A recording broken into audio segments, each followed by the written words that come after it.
Hi guys, this is my friend Carrie. She and I are going to the Biosphere 2 today. I'm so excited to take you along.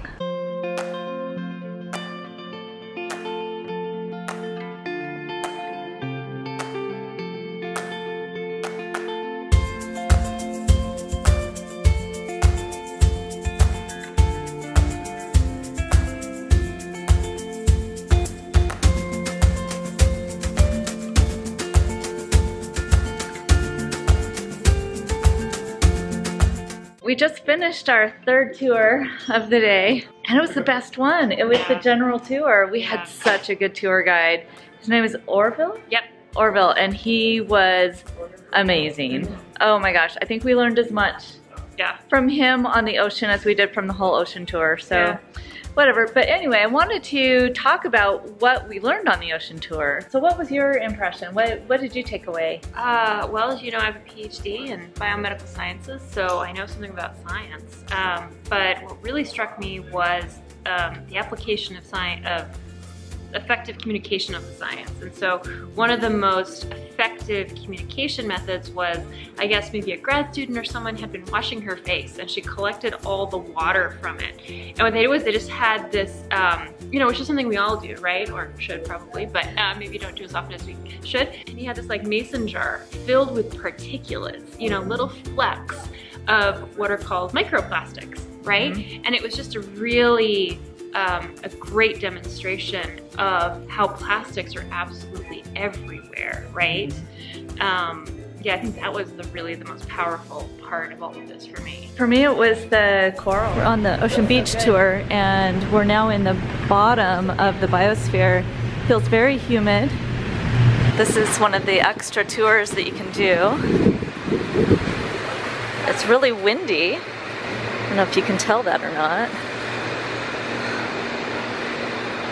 And this particular tour, we're wearing these fashionable headphones. This is a 700,000 gallon ocean with a dead coral reef in the middle.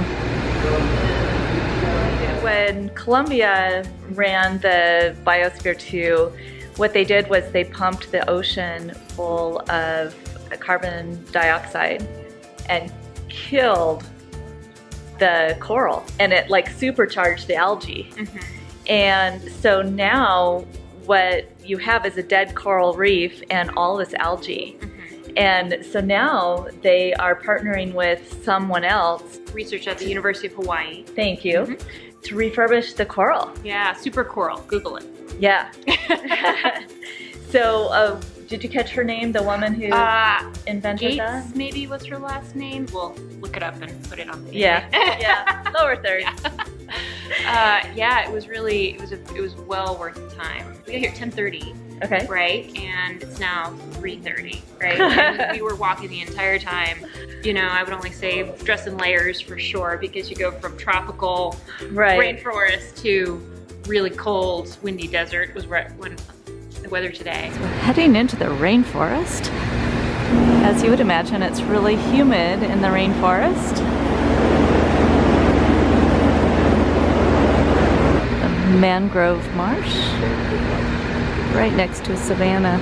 So what was your favorite thing? I really enjoyed the desert, actually. Like, that was my favorite biome. Like, the foggy, what did he call it? Coastal fog desert. Right. And so, and it's like, you think about desert as this concept of like very arid, but he was so articulate in describing how it's way more diverse, and how apparently the Sonoran Desert, which you know, covers a great deal of Mexico and Arizona, is actually the wettest. Yeah. Which is interesting. Yeah. But I really enjoyed walking through that part of the tour yourself. Yeah, what about you? The lung. Oh yeah, that was awesome. Oh my God. How did I forget about that?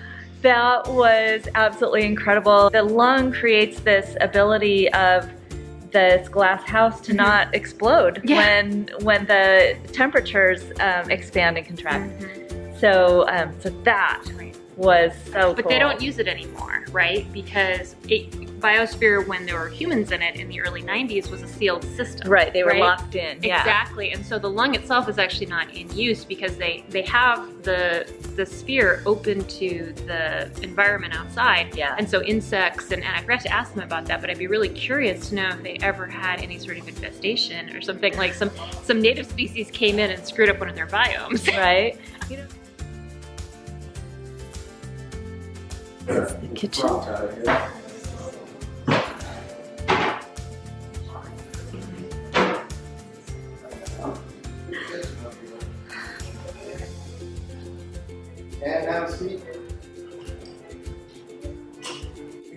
Here's one of their apartments. It's a 2-story apartment.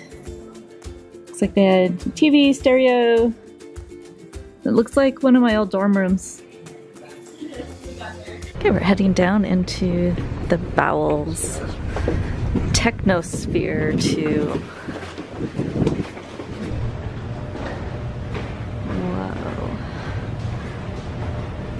There are 2.5 acres of technology to run the 3.5 acres of Biosphere 2.